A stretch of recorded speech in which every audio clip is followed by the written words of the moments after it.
Buju Banton, born Mark Myrie 1973, is a Jamaican dancehall, ragga, and reggae singer.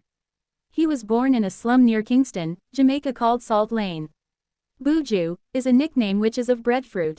The name is ironic in light of Mark Myrie's slim frame and large head, but it is, nevertheless, the nickname his mother gave him as a child.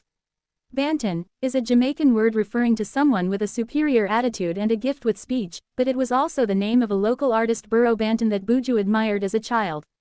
It was Buju's rough gravelly vocals that Buju emulated and ultimately made his own. Buju's mother was a higgler, or street vendor, while his father worked as a laborer at a tile factory. He was one of 15 children born into a family which was directly descended from the Maroons, a group of escaped slaves who proudly fought off the British colonialists. As a youngster, Buju would often watch his favorite artists perform at outdoor shows and local dance halls. At the tender age of 13 he picked up the microphone for himself and began toasting under the moniker of Gargamel. His first single, The Ruler, was released not long afterwards in 1987 under the production of Robert French at Penthouse Studios.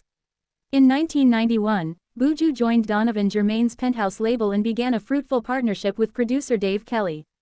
Buju is one of the most popular musicians in Jamaican history, having burst onto the charts there suddenly in 1992, with Bogle and Love Me Browning, Love Black Woman, both massive hits in Jamaica. Controversy erupted over Love Me Browning, which spoke of Banton's preference for light-skinned women. Am I love, am I car, am I love, am I house, am I love, am I money and ting, but most of all am I love, am I Browning. Some accused Banton of promoting a colonialist attitude and denigrating the beauty of black women. In response, he released Black Woman, which spoke of his love for dark-skinned beauties. Stop Cry, Fi All Black Woman, Respect All the Guiles with Dark Complexion. 1992 was an explosive year for Buju as he broke the great Bob Marley's record for the greatest number of #1 singles in a year. Beginning with Man Fi Dead, Buju's gruff voice dominated the Jamaican airwaves for the duration of the year. Banton's debut album, Mr. Mention, includes his greatest hits from that year. 1992 was also the year in which the controversy over Buju's homophobic Boom Bye Bye exploded. The media in Great Britain picked up on Buju's less than admirable promotion of violence against homosexuals. Myrie, who had recently signed with Mercury Records, refused to back down from his stance against homosexuals, claiming his religious beliefs prevented him from accepting homosexuality. Banton downplayed the violent content of his song, claiming that it was metaphorical. Gay rights groups campaigned against Buju as well as Shabba Ranks, who, when asked about the controversy on the British show The Word, stated, God created Adam and Eve, not Adam and Steve. Shabba later apologized, but Buju refused to back down, which drew the ire of various homosexual advocacy groups who continued to campaign against him. Banton released The Hard-Hitting Voice of Jamaica in 1993. The album included a number of conscious tracks. These tracks included Deportees, a song which criticized those Jamaicans who went abroad but never sent money home, a remix of Little Roy's Tribal War, a sharp condemnation of political violence, and Willie, Don't Be Silly, which promoted condom use. The conscious spin of this disc did little to stop the attacks of gay rights groups who felt that his continued performance of Boom Bye Bye was a slap in their faces.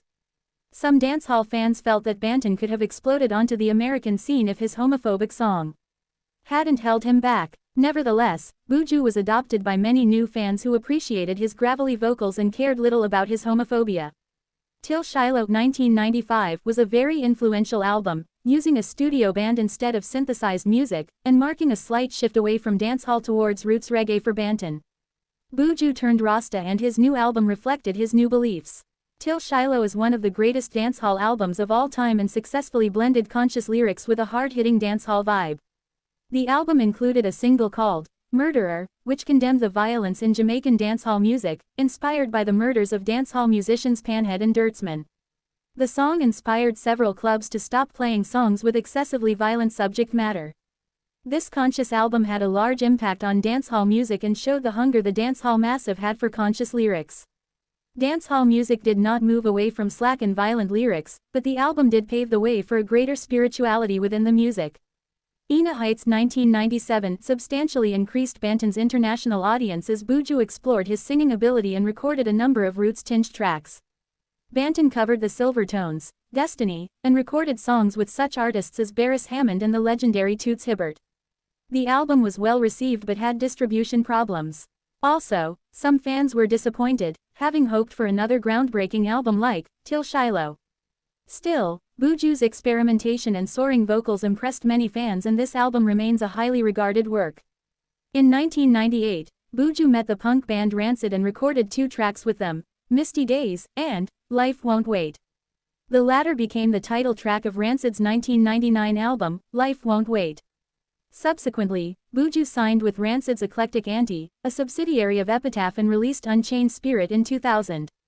In March 2003 he released Friends for Life, which featured more sharply political songs, including Mr. 9, an anti-gun song that further verified his status as one of reggae's most anti-confrontational artists. Banton's 2006 album Too Bad got him nominated for a second Grammy, but despite the album's brilliance and artistic excellence, Too Bad did not garner the award.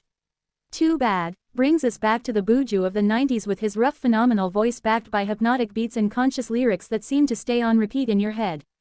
Too Bad is a complete listen from start to finish and is an extra success because the Gargamel executive produced the album on his own label. On April 21, 2009, Buju released the often-delayed album Rasta Got Soul. This is Banton's 9th album and features the hit single Magic City. This release sees Buju returning to roots in culture reggae. The album received a Grammy nomination in the Best Reggae Album category. As of December 2009, Buju allegedly attempted to buy cocaine from an undercover officer in Miami and faces up to life in prison if convicted. The trial of Banton began on September 20, 2010 in Tampa, Florida.